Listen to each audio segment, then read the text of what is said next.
بسم الله الرحمن الرحيم لا أقسم بهذا البلد وأنت حل بهذا البلد ووالد وما ولد لقد خلقنا الإنسان في كبد أيحسب أن لن يقدر عليه أحد يقول أهلكت مالا لبدا أيحسب أن لم يره أحد ألم نجعل له عينين ولسانا وشفتين وهديناه النجدين فلاقتحم العقبة وما أدراك ما العقبة فك رقبة أو إطعام في يوم ذي مسغبة يتيما ذا مقربة أو مسكينا واتقوا الله الذي تساءلون به والأرحام إن الله كان عليكم رقيبا يا أيها الذين آمنوا اتقوا الله وقولوا قولا سديدا يصلح لكم أعمالكم ويغفر لكم ذنوبكم ومن يطع الله ورسوله فقد فاز فوزا عظيما فإن أصدق الحديث كتاب الله وخير الهدي هدي محمد صلى الله عليه وسلم وشر الأمور محدثاتها وكل محدثة بدعة وكل بدعة ضلالة وكل ضلالة في النار எல்லா புகழும் அல்லாஹ் ஒருவனுக்கே. அவன் தனித்தவன், அவன் எந்தவிதமான தேவையுமற்றவன். அவன் இந்த உலகத்தில் பெறவும் இல்லை, பெறப்படவும் இல்லை.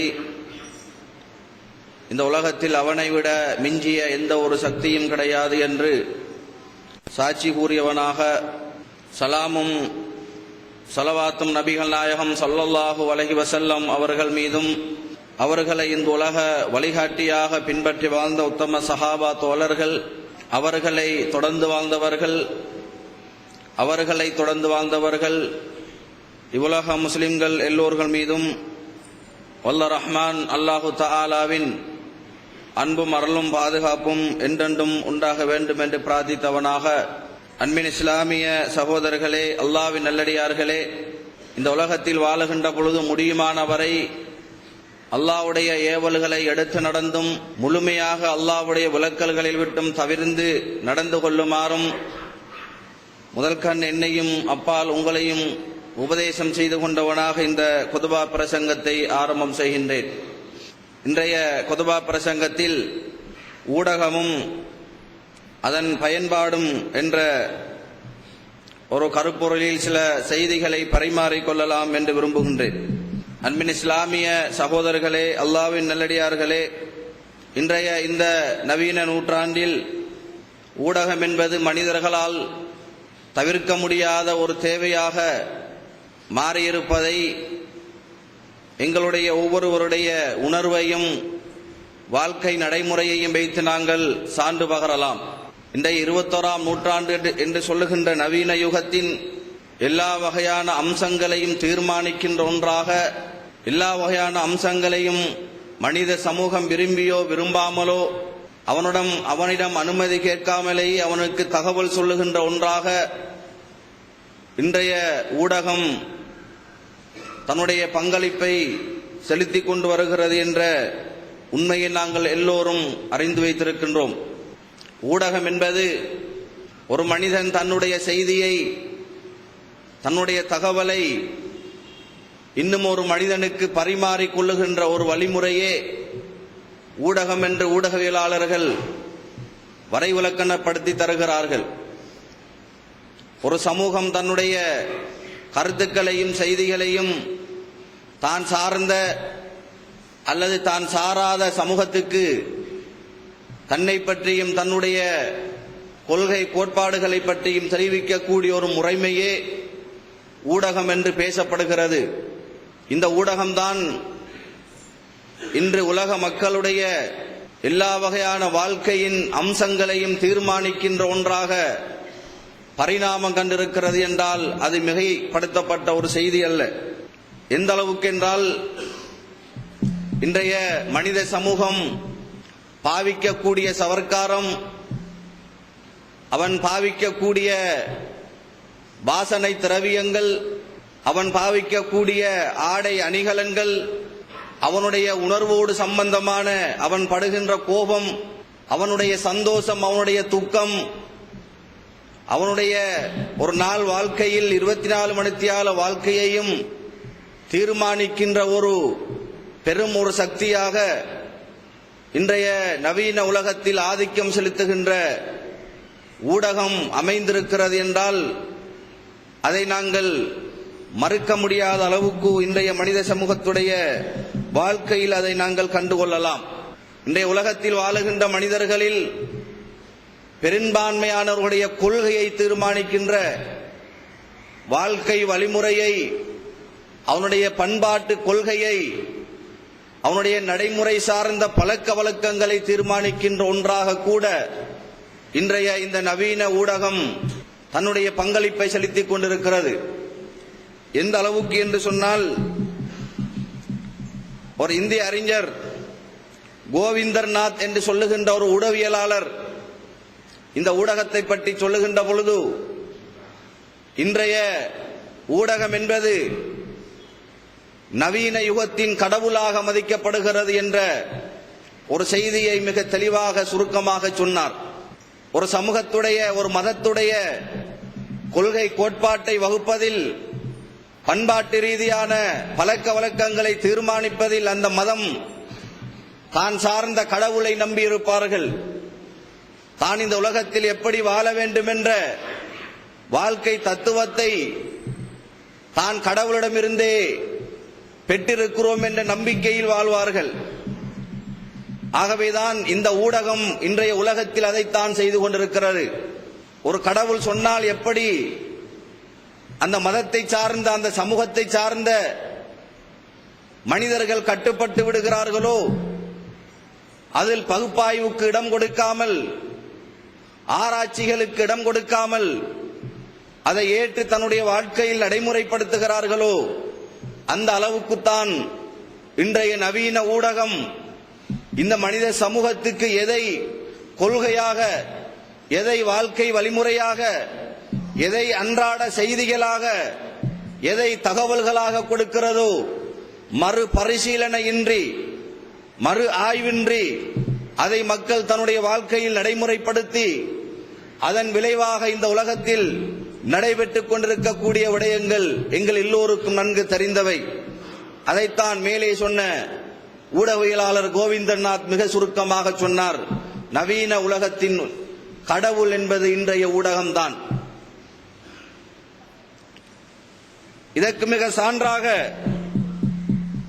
அண்மையில் இலங்கையைச் சேர்ந்த பேஜ் வெப் என்று சொல்லுகின்ற ஒரு ஊடகம், ஒரு ஊடக நிறுவனம் ஒரு ஆய்வை மேற்கொண்டார்கள். அந்த ஆய்வின்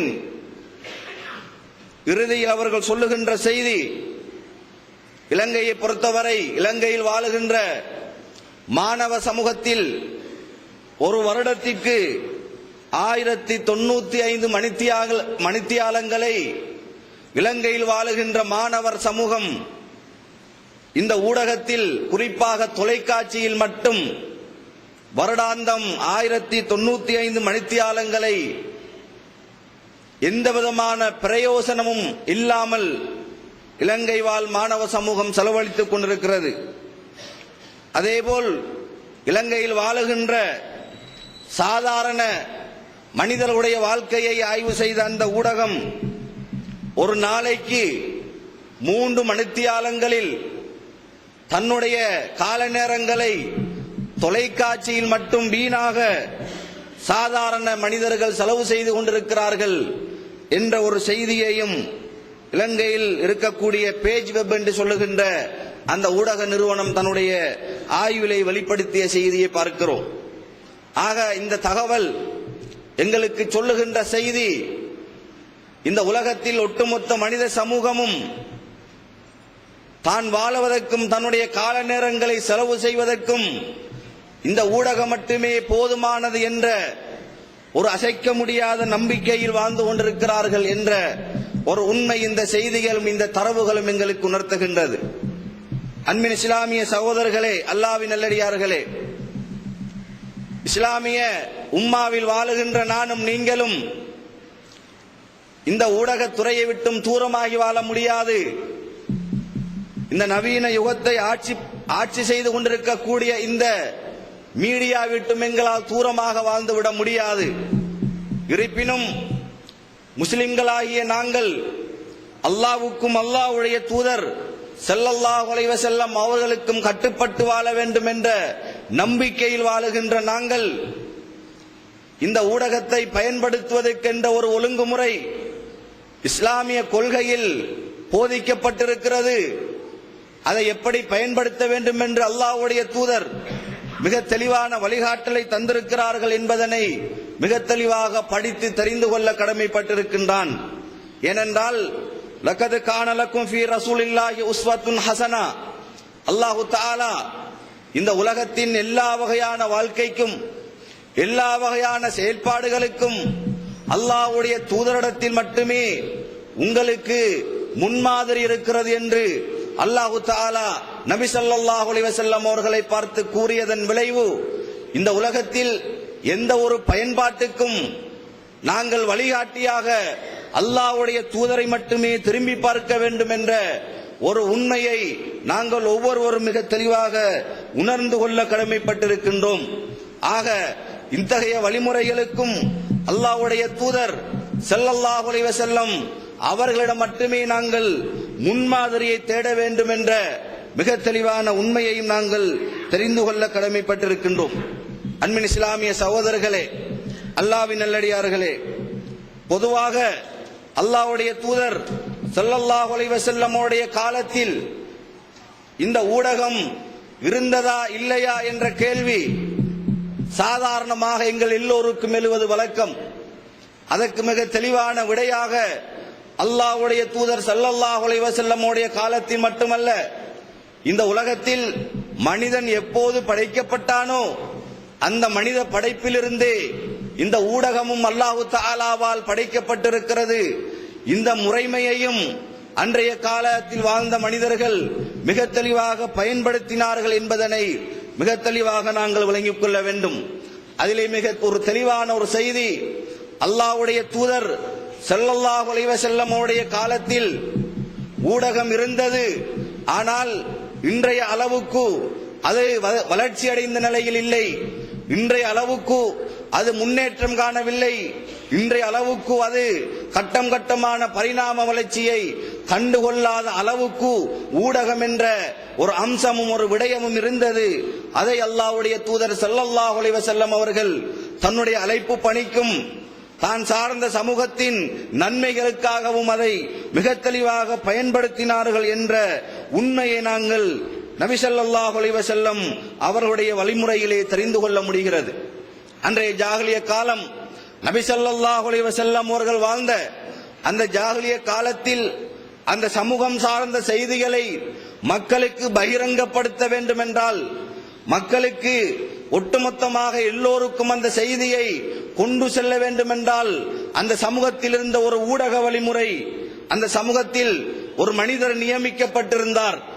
அந்த மனிதர் நிர்வாண கோலத்தில் வந்து ஒரு மலைக்கு மேல் ஏறி நின்று அந்த பிரதேசத்தில் வாழுகின்ற மக்கள் எல்லோரையும் ஒரே இடத்தில் அழைத்து அவர் மீது சுமத்தப்பட்ட செய்தியை, அவர் மீது சுமத்தப்பட்ட தகவலை மக்களுக்கு முன்னிலையில் உரத்த குரலிலே சத்தம் போட்டு அந்த செய்தியை தெரிவிக்க கூடிய ஒரு வழிமுறை ஜாஹிலிய காலத்தில் அந்த சமூகத்தில் இருந்த ஊடக முறைமையாக அது இருந்தது.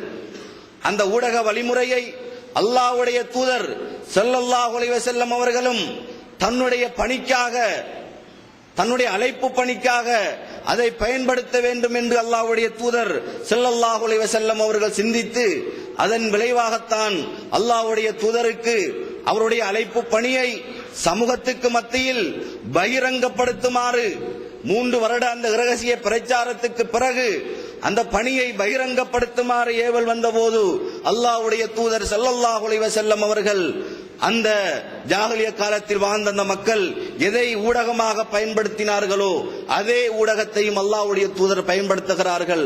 சபா மலைக்கு மத்தியில் ஏறி அந்த ஒட்டுமொத்த மக்களையும் அழைத்து அவருடைய பணியை அல்லாஹ்வுடைய தூதர் முன்னிறுத்திய அந்த செய்தியை நாங்கள் வரலாற்றிலே படிக்கிறோம்.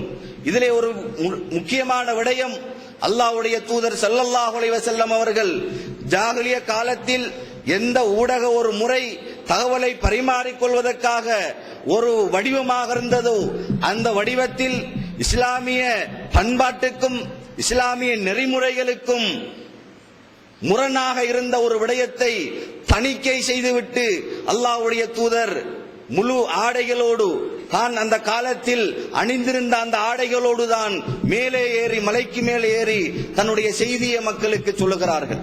அங்கு செய்யப்பட்ட தணிக்கை அந்த முறையில் இருந்த ஒரு விடயம் நிர்வாண கோலமாகத்தான் அந்த செய்தியை சொல்லுகின்ற மனிதர் மலையில் ஏறி செய்தியை பரிமாறிக் கொண்டிருந்தார். அந்த நிர்வாண கோலத்தில் ஏறுகின்ற அந்த விடயத்தை தடை செய்துவிட்டு தணிக்கை செய்துவிட்டு அல்லாஹ்வுடைய தூதர் ஸல்லல்லாஹு அலைஹி வஸல்லம் அவர்கள் இத்தகைய ஒழுங்கமைக்கப்பட்ட ஒரு சீரான வழிமுறை அல்லாஹ்வுடைய தூதர் ஸல்லல்லாஹு அலைஹி வஸல்லம் அவர்கள் பயன்படுத்தி தன்னுடைய கொள்கையை அந்த மக்களுக்கு தெளிவுபடுத்திய செய்தியை நாங்கள் வரலாற்றிலே படிக்கிறோம். அதேபோல் அல்லாஹ்வுடைய தூதர் ஸல்லல்லாஹு அலைஹி வஸல்லம் அவர்கள் இந்த அழைப்பு பணியை அந்த மக்களுக்கு சபா மலையிலிருந்து கொஞ்சம் கொஞ்சமாக பகிரங்கப்படுத்தி தன்னுடைய பணியை முன்வைத்த காலகட்டத்தில் அன்றைய காலத்தில் இருந்த குறைஷி காபிர்களில் மிக முக்கியமான ஒருத்தர் நல்ர் இப்னு ஹாரிஸ் என்று சொல்லுகின்ற ஒருத்தர் அந்த நபி ஸல்லல்லாஹு அலைஹி வஸல்லம் உடைய அந்த அழைப்பு பணிக்கு இடையூறு செய்ய வேண்டும், இதன் பக்க மக்களை செல்ல விடாமல் தடுக்க வேண்டும் என்ற ஒரு யுக்தியை கையாண்ட போது அல்லாஹ்வுடைய தூதர் ஸல்லல்லாஹு அலைஹி வஸல்லம் அவர்கள் அதே யுக்தியோடு அதே ஊடக வழிமுறையோடு அதையும் அல்லாஹ்வுடைய தூதர் எதிர்வு கொண்ட வரலாற்றை நாங்கள் பார்க்கிறோம். சூரத்துல் லுக்மான் 6வது வசனத்தில் அல்லாஹ் தஆலா மிக தெளிவாக இந்த செய்தியை சொல்கிறான். வமினன் நாஸி மை யஸ்தரி லஹுவல் ஹதீஸ் லியுதில்ல அன் சபீலில்லாஹி பிகைரி இல்மின் வயத்தஹிதஹா ஹுசுவா. அல்லாஹ் தஆலா சொல்லுகிறான், மனிதர்களில் சிலர் வீணான பொழுதுபோக்கான எந்த விதமான பிரயோஜனமுமற்ற சில விடயங்களுக்காக சில மனிதர்களை விலைக்கு வாங்கி கொண்டு அல்லாஹ்வுடைய பாதையை விட்டு மக்களை தடுத்துக் கொண்டிருக்கிறார்கள். அல்லாஹ்வுடைய செய்தியை கேட்பதை விட்டும் மக்களை தடுத்துக் கொண்டிருக்கிறார்கள் என்று அல்லாஹ் தஆலா சூரத்துல் லுக்மான் 6வது வசனத்தில் மிக தெளிவாக இந்த நல்ர் இப்னு ஹாரிதுடைய இந்த செயலை அல்லாஹ் தஆலா கண்டிப்பதை நாங்கள் பார்க்கிறோம். அதாவது இந்த வசனத்துடைய பின்னணியை நாங்கள் பார்க்கின்ற பொழுது இந்த நல்ர் இப்னு ஹாரிஸ் என்று சொல்லுகின்ற இந்த மனிதர் பாரசீக ஈரானிலிருந்தும் நக்சபந்திரியா என்ற பிரதேசங்களிலிருந்தும் பாடல் பாடக்கூடிய கூத்தாடிகளை நடனம் ஆடக்கூடிய கூத்தாடிகளை விலை கொடுத்து வாங்கி கொண்டு வந்து அல்லாஹ்வுடைய தூதருடைய இறை பிரச்சாரம் செய்யப்படுகின்ற இடங்களிலெல்லாம் பரவச் செய்து அதற்கு எதிரான ஒரு பிரச்சாரத்தை மேற்கொண்டார். அல்லாஹ்வுடைய தூதரிடத்தில் கூடுகின்ற மக்களை நடனம் ஆடக்கூடிய பாடல் பாடக்கூடிய இடங்களுக்கு மக்களை அழைப்பதற்காக ஒரு யுக்தியை கையாளுகிறார்.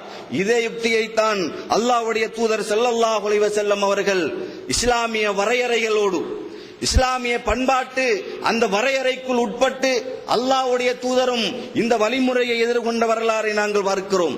அன்றைய சஹாபிய சமூகத்திடத்தில் மிகவும் பிரசித்தி பெற்றிருந்த கவிஞர்கள் ஹஸ்ஸான் இப்னு சாபித், காப் இப்னு மாலிக், அப்துல்லா இப்னு ரவாஹா ரலியல்லாஹு அன்ஹும் இப்படி போன்ற கவிதை பாடுவதில் பாடல்களை ஒரு வரையறைக்குள் அல்லாஹ்வுடைய தூதருடைய வழிகாட்டலுக்குள் நின்று இணையில்லாமல் அல்லாஹ்வுக்கு இணை கற்பிக்காமல் அல்லாஹ்வுடைய சக்தியை மட்டும் பாடக்கூடிய நபி ஸல்லல்லாஹு அலைஹி வஸல்லம் அவர்கள் அனுமதி கொடுத்த பிரகாரம் பாடக்கூடிய கவிஞர்களை அல்லாஹ்வுடைய தூதர் ஸல்லல்லாஹு அலைஹி வஸல்லம் அவர்கள் அழைக்கிறார்கள். அழைத்து இத்தகைய வழிமுறைக்கு எதிராக நடனமாடி இசைத்து பாடல் பாடக்கூடிய வழிமுறைக்கு எதிராக நீங்களும் கவிதை பாடுங்கள் என்று அல்லாஹ்வுடைய தூதர் ஸல்லல்லாஹு அலைஹி வஸல்லம் அவர்கள் மேலே சொன்ன சஹாபாக்களை நியமித்ததை நாங்கள் பார்க்கிறோம். இப்படி அந்த காலத்தில் எந்த ஒரு வழிமுறை இஸ்லாத்துக்கு எதிராக ஊடகம் செய்கிறதோ, இஸ்லாத்துக்கு எதிராக அந்த ஊடக வழிமுறையை அந்த சமூகம் பயன்படுத்தியதோ, அதே வழிமுறையை இஸ்லாமிய வரையறைக்குள் நின்று கொண்டு அல்லாஹ்வுடைய தூதர் ஸல்லல்லாஹு அலைஹி வஸல்லம் அவர்கள் மிக தெளிவாக பயன்படுத்திய வரலாறை நாங்கள் பார்க்கிறோம். எங்களுக்கு தெரியும், ஊடகம் என்பது அச்சு ஊடகம் என்றும் இலத்திரனியல் ஊடகம் என்றும் இரண்டு வகையாக பிரித்து பார்க்கிறார்கள். அதில் அச்சு ஊடகம் என்பது பத்திரிகை சார்ந்த ஏனைய சஞ்சிகைகள் நாளேடுகளை சார்ந்த ஊடகத்தை அச்சு ஊடகம் என்று சொல்லுகிறார்கள். இதே அச்சு ஊடகம் அன்றைய காலத்திலும் அல்லாஹ்வுடைய தூதர் ஸல்லல்லாஹு அலைஹி வஸல்லம் உடைய காலத்திலும் அந்த சமூகத்தில் புழக்கத்தில் இருந்தது.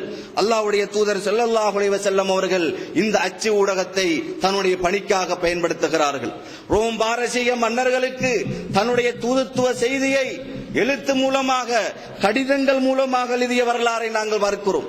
அல்லாஹ்வுடைய தூதர் ஸல்லல்லாஹு அலைஹி வஸல்லம் அவர்கள் ரோம் பாரசீக மன்னர்களுக்கு கடிதங்கள் வரைகின்ற அந்த வேளையில் அவரோடு இருந்த சஹாபாக்கள் ஒரு செய்தி அல்லாஹ்வுடைய தூதருக்கு கற்பித்துக் கொடுக்கிறார்கள்.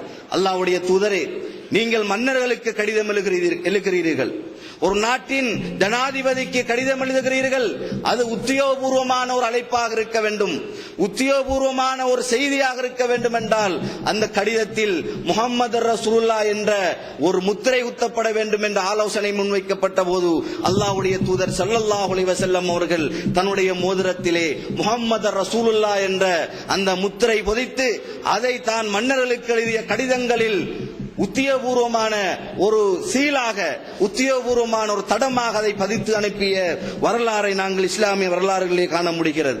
ஆக அன்பின் இஸ்லாமிய சகோதரர்களே, அல்லாஹ்வுடைய தூதர் ஸல்லல்லாஹு அலைஹி வஸல்லம் அவர்கள் தனக்கு எழுத தெரியாவிட்டாலும், தனக்கு படிக்க தெரியாவிட்டாலும், தனக்கு அருகாமையில் இருந்த தோழர்கள், எழுத தெரிந்தவர்கள், வாசிக்க தெரிந்தவர்கள் எல்லாம் அழைத்து ஒன்றாக இந்த பணிக்காக அவர்கள் பயன்படுத்தினார்கள் என்ற அந்த உண்மையை நாங்கள் இந்த வரலாற்றினூடாக தெரிந்து கொள்கிறோம். அதேபோல் இன்றைய ஊடகத்துறையில் மிகவும் ஆதிக்கம் செலுத்திய ஒரு பகுதிதான் தொலைக்காட்சி என்று சொல்லுகிறோம். தொலைக்காட்சி என்ற அதற்கு மட்டும் வரையறுத்துக் கொள்ளாமல் காட்சி ரீதியாக மக்களுக்கு செய்தியை கொடுக்கக்கூடிய ஊடக ஒரு வழிமுறை இன்றைய மனித சமூகத்தை அதிகமாக வழிகெடுத்துக் கொண்டிருக்கக்கூடிய ஒரு முறைமை இது. இதையும் அல்லாஹ்வுடைய தூதர் ஸல்லல்லாஹு அலைஹி வஸல்லம் அவர்கள் அன்றைய காலத்தில் மிக தெளிவாக பயன்படுத்தினார்கள். அல்லாஹ்வுடைய தூதர் ஸல்லல்லாஹு அலைஹி வஸல்லம் அவர்களுடைய வாழ்க்கையில் நாங்கள் இதற்கு நிறைய சான்றுகளை பார்க்கிறோம். இந்த காட்சிப்படுத்தல் ஊடகம் என்பது இன்று கல்வி திட்டத்தில் கூட தவிர்க்க முடியாத ஒன்றாக மாறி இருக்கிறது. எங்களுக்கு தெரியும், இன்றைய நவீன கல்வி திட்டத்தில் ஹவ் டு லேர்ன் என்று சொல்லுகின்ற இலகுவாக மாணவர்களுக்கு கல்வியை போதிக்கக்கூடிய அந்த வழிமுறையில் இன்றைய எல்லா ஆரம்ப பாடசாலையில் இருந்து மொண்டசுரி வகுப்புகளில் இருந்து உயர்தர வகுப்பு வரைக்கும், பல்கலைக்கழகம் வரைக்கும் இத்தகைய பாடத்திட்டம் இன்று அறிமுகப்படுத்தப்பட்டு வருகிறது. காட்சி ரீதியாக மாணவர்களுக்கு பாடங்களை புகட்டுவது காரணம், அதுதான் ஒரு மனிதனுடைய உள்ளத்தில் ஆழமாக பதியும். அதனுடைய விளைவை விட இந்த உலகத்தில் எந்த ஒரு விடயமும் மனதிலே தாக்கம் செலுத்தாது. அதை அல்லாஹ்வுடைய தூதர் ஸல்லல்லாஹு அலைஹி வஸல்லம் அவர்கள் மிக தெளிவாக அந்த சமூகத்துக்கு வழி நடாத்தினார்கள். அல்லாஹ்வுடைய தூதர் ஸல்லல்லாஹு அலைஹி வஸல்லம் அவர்கள் ஒரு பயணம் மேற்கொள்கிறார்கள். இது திட்டம் போட்ட ஒரு பயணம் அல்ல, திட்டம் போட்ட ஒரு செயல் அல்ல, திடீரென்று நடைபெற்ற ஒரு நிகழ்வு, அல்லாஹ்வுடைய தூதருடைய உள்ளத்தில் உதித்த ஒரு நிகழ்வு. அல்லாஹ்வுடைய தூதர் ஸல்லல்லாஹு அலைஹி வஸல்லம் அவர்கள் ஒரு பயணம் மேற்கொள்ளுகின்ற பொழுது அந்த பயணத்தில் அல்லாஹ்வுடைய தூதர் ஒரு குப்பை மேட்டை கண்டு கொள்கிறார்கள். அந்த குப்பை மேட்டில் ஒரு செத்த ஆட்டுடைய தலை கிடக்கிறது. சிறிய காது உடைய அந்த ஆட்டுடைய தலை கிடக்கிறது. அல்லாஹ்வுடைய தூதர் திடீரென்று அந்த இடத்தில் இருக்கிறார்கள். தன்னோடு வந்த தோழர்களையும் அழைத்து எடுக்கிறார்கள். எல்லோரையும் அழைத்து அந்த ஆட்டுடைய தலை அப்படி அல்லாஹ்வுடைய தூதர் கையால் தூக்கி காட்டி, தோழர்களே, இந்த ஆட்டை உங்களில் யாராவது விரும்புவீர்களா என்று கேட்கிறார்கள். அதற்கு அந்த சஹாபிய தோழர்கள் சொன்ன பதில், யார் ரசூலல்லாஹ், இது ஒரு சிறிய காதையுடைய ஆடு, இது உயிரோடு இருக்கின்ற பொழுதே எங்களிடம் பெருமதியற்றது, இப்பொழுது செத்து கூட இருக்கிறது, இது எப்படி எங்களிடத்தில் பெருமதியாக இருக்கும், இது எங்களுக்கு தேவையில்லை என்ற பதிலை அந்த சஹாபா தோழர்கள் சொல்லுகிறார்கள். அல்லாஹ்வுடைய தூதர் ஸல்லல்லாஹு அலைஹி வஸல்லம் அவர்கள் இப்பொழுது தான் நாடிய அந்த செய்தியை அல்லாஹ்வுடைய தூதர் இந்த செத்த ஆட்டுடைய அந்த தலையை காட்டி காட்சிப்படுத்தி மனதிலே பதிய வைக்கிறார்கள். இதை யாரும் விரும்பவில்லையா, இது அவ்வளவு இழிவானதாக இருக்கிறதா என்று கேட்டுவிட்டு, இதை போன்றுதான் அல்லாஹ்விடத்தில் இந்த உலகம்.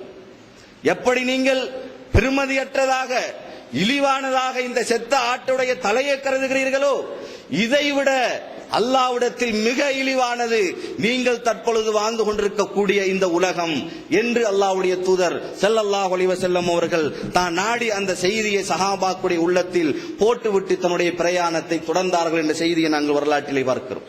ஆக இந்த செய்தி அல்லாஹ்வுடைய தூதர் ஸல்லல்லாஹு அலைஹி வஸல்லம் அவர்கள் சஹாபாக்களுடைய உள்ளத்தில் ஒரு செத்த ஆட்டை மனதிலே பதிய வைத்து இதைவிட கேவலமானது என்ற அந்த செய்தியை உணர வைக்க வேண்டும் என்ற அந்த உண்மையை அல்லாஹ்வுடைய தூதர் ஸல்லல்லாஹு அலைஹி வஸல்லம் அவர்கள் அந்த சமூகத்துக்கு வழிகாட்டினார்கள்.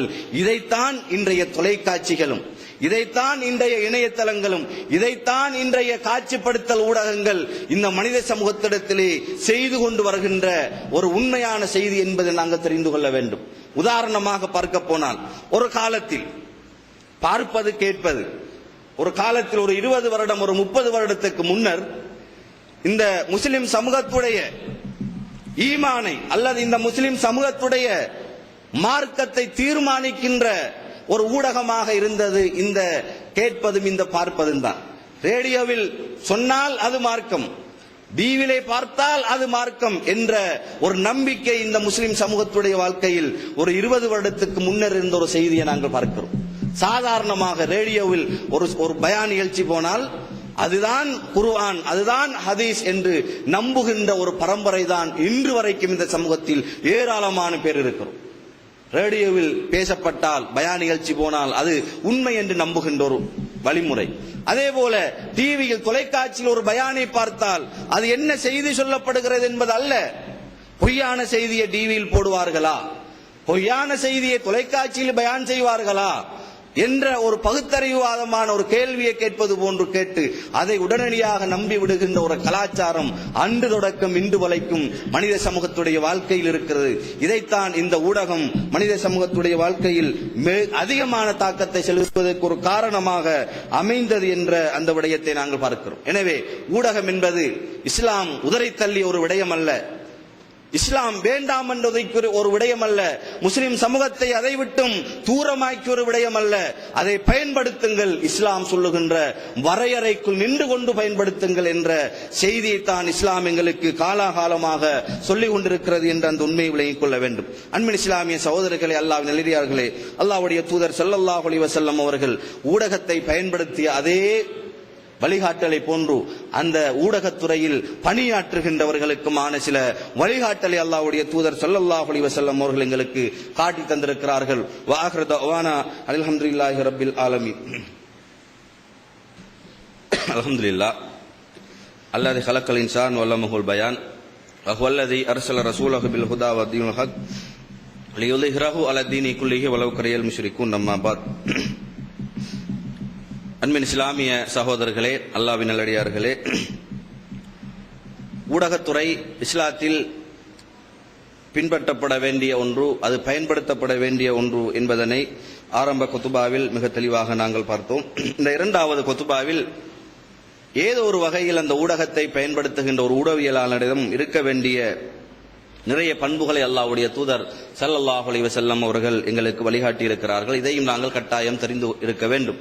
காரணம் என்னவென்றால், இன்றைய சமூகத்தில் நிறைய ஊடகவியலாளர்கள் இந்த முஸ்லிம் சமூகத்தில் மலிந்திருக்கிறார்கள். தன்னுடைய பணியை அதிகமான பேர் மிகச் சரியாக செய்தாலும் ஒரு சிலர் வேடிக்கைக்காக, பொழுதுபோக்குக்காக சில ஊடக வழிமுறையை கையாளுகின்ற ஒரு ஆபத்தான ஒரு செய்தியையும் இந்த சமூகத்தை எங்களால் உணர்ந்து கொள்ள முடிகிறது.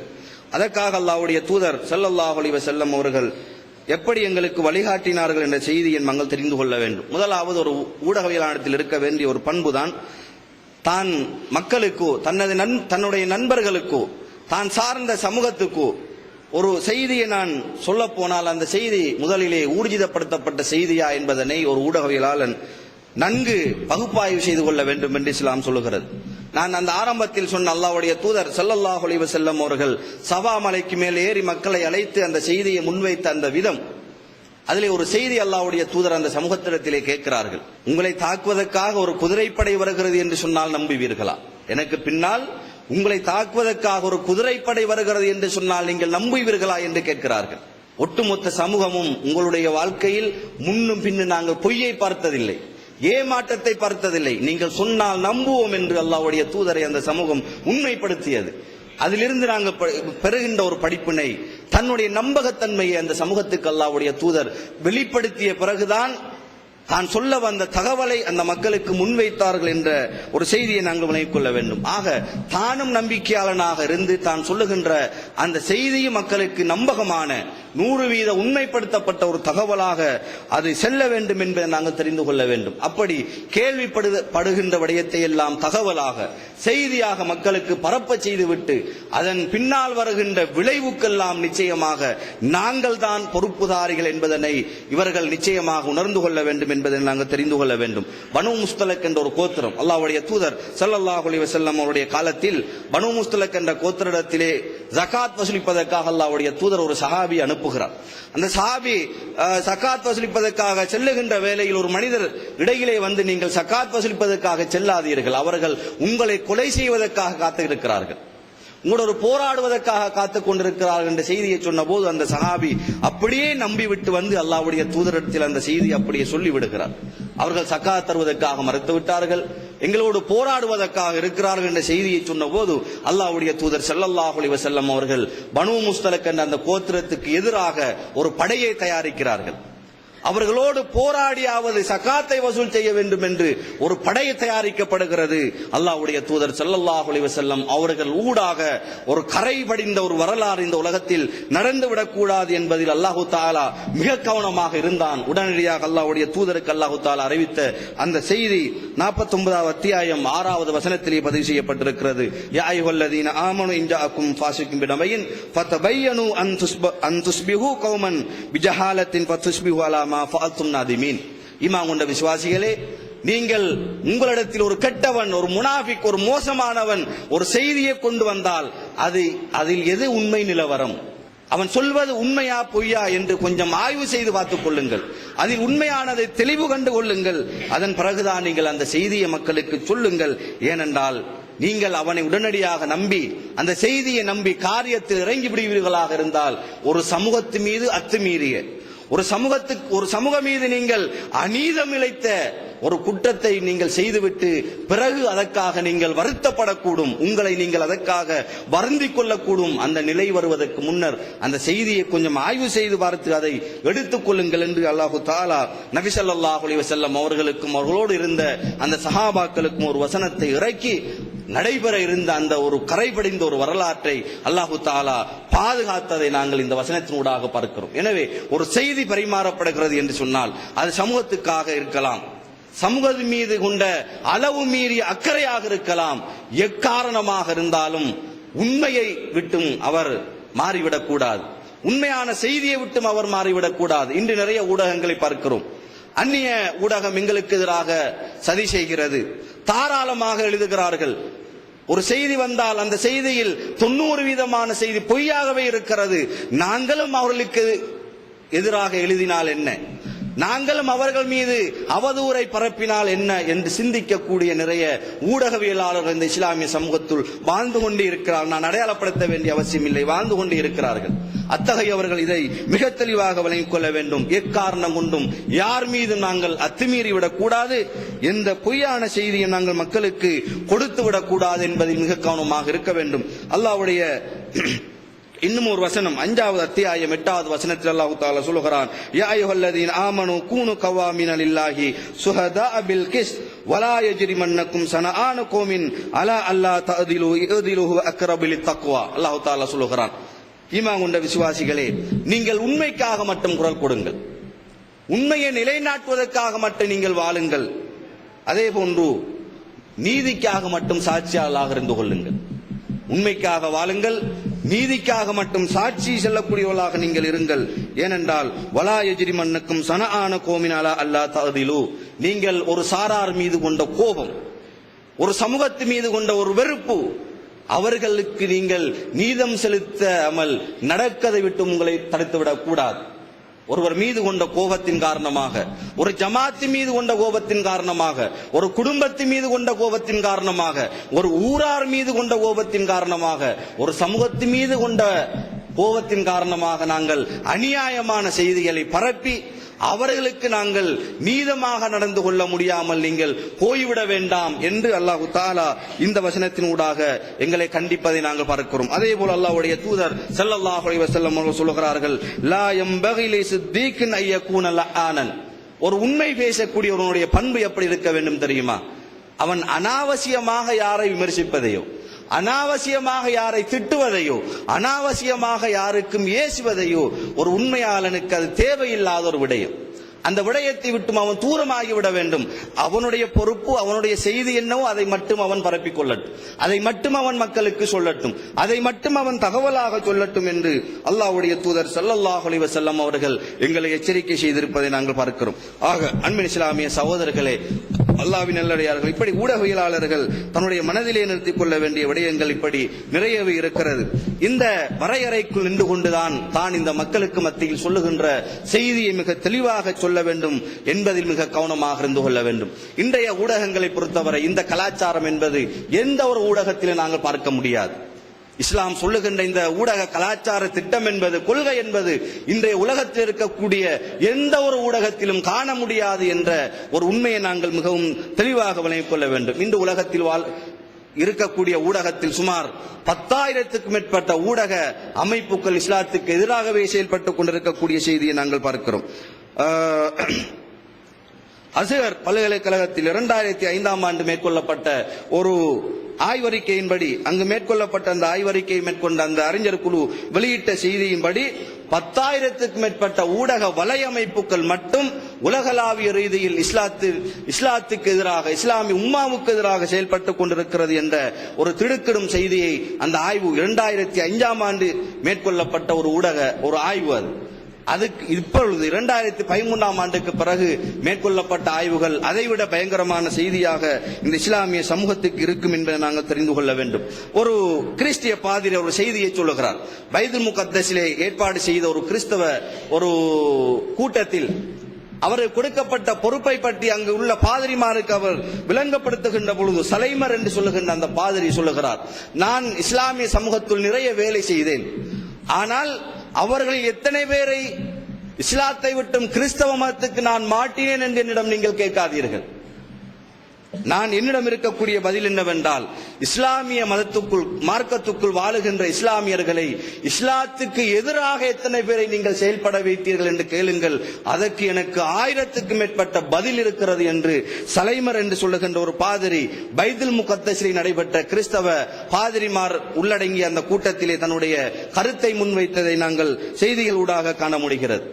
அதுதான் இன்று உலகத்தில் நடந்து கொண்டிருக்கிறது. முஸ்லிம்கள் கிறிஸ்தவ மதமோ, பௌத்த மதமோ, இந்து மதமோ, யூத மதத்துக்கு மாறுவது மிக மிக அரிது. ஆனால் முஸ்லிம்களாக வாழ மாட்டார்கள்.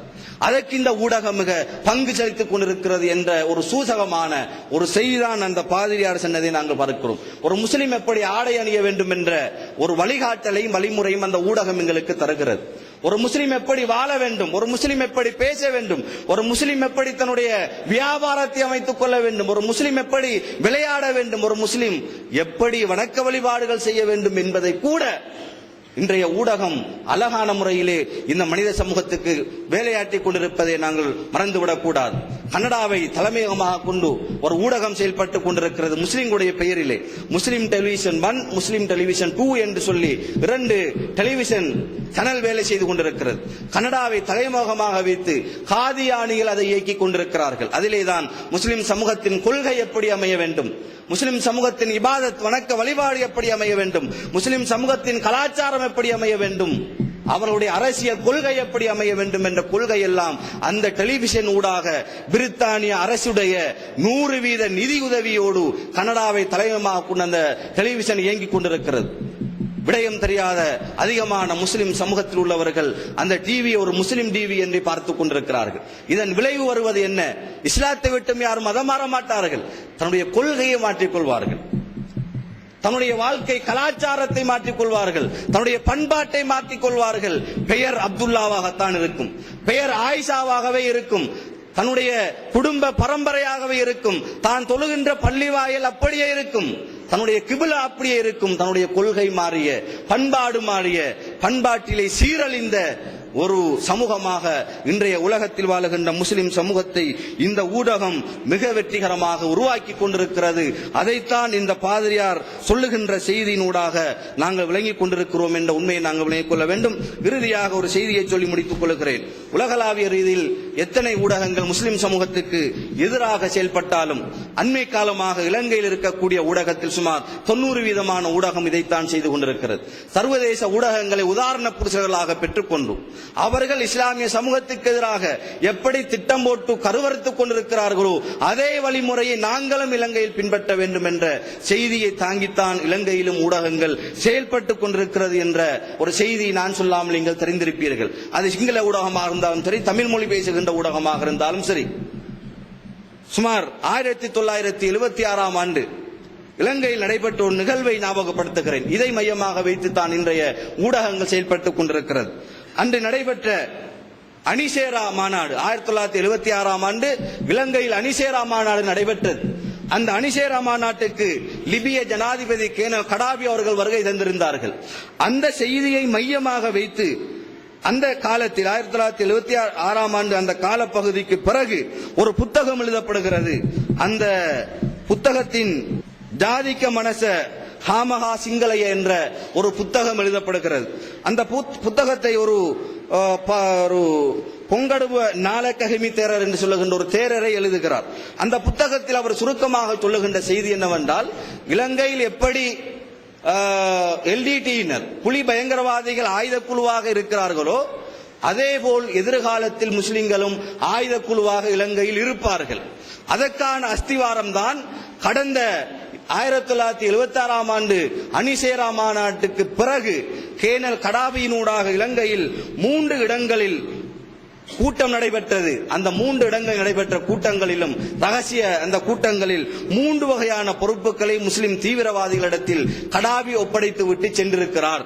அந்த 3 திட்டங்களும் என்னவென்றால், கடாபி முஸ்லிம்களிடத்தில், இலங்கை முஸ்லிம்களிடத்தில் பொறுப்பு சாட்டிய அந்த 3 திட்டங்களில் முதலாவது, பெரும் தெரு பகுதிகளில், அதாவது வியாபாரம் அதிகமாக நடைபெறுகின்ற பெரும் தெருக்களுக்கு மத்தியில் முஸ்லிம்களுடைய பொருளாதார நிலையங்கள் அமைய வேண்டும். இது கேனல் கடாபி முஸ்லிம் சமூகத்துக்கு சொன்ன ஒரு உபதேசம், ரகசியமாக நடைபெற்ற அந்த கூட்டத்தில் சொன்ன ஒரு உபதேசமாக அவர் எழுதுகிறார். இன்றைக்கு கொழும்பு பொருளாதார மையமே முஸ்லிம்களுடைய கையிலே இருக்கிறது என்பது நாடறிந்த ஒரு உண்மை. அந்த உண்மையை சமூகத்திடத்தில் பிடுங்கிவிட வேண்டும். இது திட்டம் போட்ட ஒரு சதி. 1976ஆம் ஆண்டிலிருந்தே இலங்கையில் வாழுகின்ற முஸ்லிம்கள் கொழும்பை ஆக்கிரமிக்க வேண்டும் என்று அவர்கள் சதி செய்தார்கள் என்ற ஒரு செய்தியை அன்று 80ஆம் ஆண்டு காலப்பகுதியிலே முஸ்லிம்களுக்கு எதிராக கருத்துக்கள் சொல்லப்பட்ட ஒரு செய்தி இது. இரண்டாவது கருத்து அவர் அந்த புத்தகத்தில் எழுதுகிறார், அதிகமாக பள்ளி வாயில்களை நியமிக்குமாறு, உருவாக்குமாறு கடாபி பணம் கொடுத்து விட்டு சென்றிருக்கிறார். அந்த கூட்டத்திலே அதற்கான நிதியையும் கடாபி வழங்கிவிட்டு சென்றார். எவ்வளவு அதிகமாக பள்ளிவாயல் நிர்வகிக்க வேண்டுமோ அவ்வளவு பள்ளிவாயலை உருவாக்குங்கள் என்ற ஒரு செய்தி, ஒரு பொறுப்பும் இலங்கையில் முஸ்லிம்களுக்கு கொடுக்கப்பட்டது. மூன்றாவது, அடுத்த அணிசேரா மாநாட்டுக்கு நான் வருபவனே இல்லமோ தெரியாது, அடுத்த அணிசேரா மாநாட்டுக்கு இலங்கையில் நடந்தால் என்னுடைய பேரர் வருவார். என்னுடைய பேரர் இலங்கைக்கு லிபிய நாட்டுடைய ஜனாதிபதியாக வருகின்ற வேளையில் நிச்சயமாக இலங்கை நாடு ஒரு இஸ்லாமிய நாடாக இருக்க வேண்டும், நிச்சயமாக இலங்கை நாடு ஒரு முஸ்லிம் நாடாக இருக்கும். அதற்கான எல்லா வேலை திட்டங்களையும் செய்யுங்கள், எல்லா நிதிகளையும் நான் பொறுப்பெடுக்கிறேன் என்று கேனல் கடாபி அவர்கள் அந்த ரகசிய கூட்டங்களில் பொறுப்படுத்தி சென்றார்.